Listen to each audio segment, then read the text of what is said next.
بسم اللہ الرحمن الرحیم۔ السلام علیکم ورحمۃ اللہ وبرکاتہ۔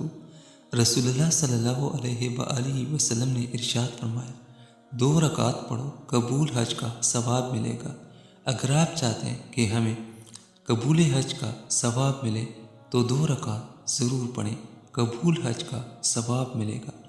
حضرت انس رضی اللہ تعالیٰ عنہ فرماتے ہیں کہ رسول اللہ صلی اللہ علیہ وآلہ وسلم نے ارشاد فرمایا، جو شخص نماز فجر باجماعت ادا کرے پھر اپنی جگہ پر بیٹھ کر اللہ تعالیٰ کا ذکر کرتا رہے یہاں تک کہ سورج طلوع ہو جائے اور پھر 2 رکعت اشراق کی نماز پڑھے، یعنی کہ نفل پڑھے اشراق کی، تو اس کے لیے ایک مکمل حج و عمرہ کا ثواب ہوگا۔